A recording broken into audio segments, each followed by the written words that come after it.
This is Tanner and Max. Welcome back to the keyword research series on our channel. So, continuing on, we're just continuing the topic where we left off, which is getting in the mindset of your consumers who would be searching. And this is really about targeting the keywords to your niche. So, people always ask questions when they want to know something. Yeah, whenever they're looking for something online, they usually ask it in a form of question. Like they'll literally type into Google how to swing a golf club. Like Google is going to respond to it.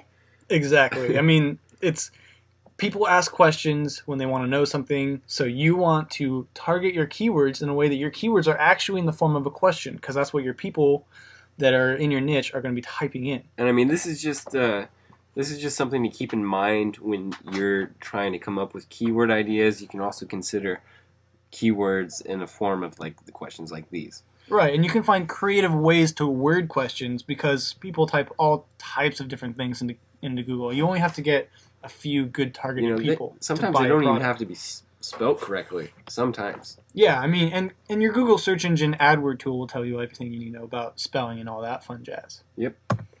So don't try to do keyword all in one sitting. This is probably the most important thing we could tell you. Slow down the process. It will literally break you. Keywords will come to you sometimes even when you're not even in the mindset of keyword research. So you want to take breaks.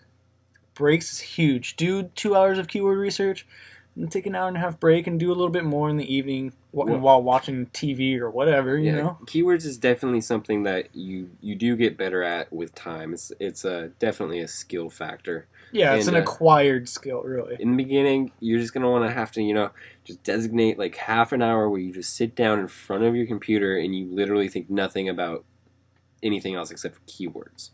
And then, you may not find like a whole bunch of really good keywords in that half-hour time period, but at least you're training your mind to think in the form of keywords, so that way when you're not even thinking about it, your mind will still be going on it, and that's when you'll find some really good keywords that way. And another thing is that a lot of times your brain will think about things when you're sleeping. Like, let's say you're trying to learn a math problem that's really complicated or whatever, the concept. You can spend 3 hours trying to learn it, and there's no way you're going to learn it, right? And then you go to bed, and you sleep. You wake up the next day, and you're like, oh, wow, I all of a sudden get it. That's never happened to me. Well, it will help you. Like, you might actually come up with some keywords in your sleep. Yeah, that's a stretch. No, well, the next day you'll be refreshed. Your mind will be, working on it in a different way. I see where you're getting with this. Okay. Okay, so long tail keywords. This is going to help you a lot in the process of getting good keywords with a good ratio of competition and search volume. Yep. So what is a long tail keyword? Well, let's just go here. A little example is our niche is like, golfing better. So a long tail keyword version of something that somebody would be typing in for this niche would be how to reduce your handicap. Now notice there's 5 words. It's not called a keywords, it's a keyword. That's one keyword. How to reduce your handicap. For sure. People get confused when they think of a keyword, they think of just one individual word, but a keyword is really a phrase. I'm pretty sure this might be a good one for someone. If your niche is golfing better, check it out. How to reduce your handicap might be a good way to go. Okay, so you should generate a list of about 100 keywords. Naturally, some of them are not going to be very good. That's why we're doing 100 of them. Right. If you do 100 keywords and you've actually put some time and effort into it, and you're targeting your niche and you're finding good search volume to competition ratios, the odds are there's going to be at least a few golden nuggets in that list of 100. Yeah, and you don't need to have all 100 of your keywords, really hit a home run, but you can have 2 or 3 of them and you will be looking pretty good.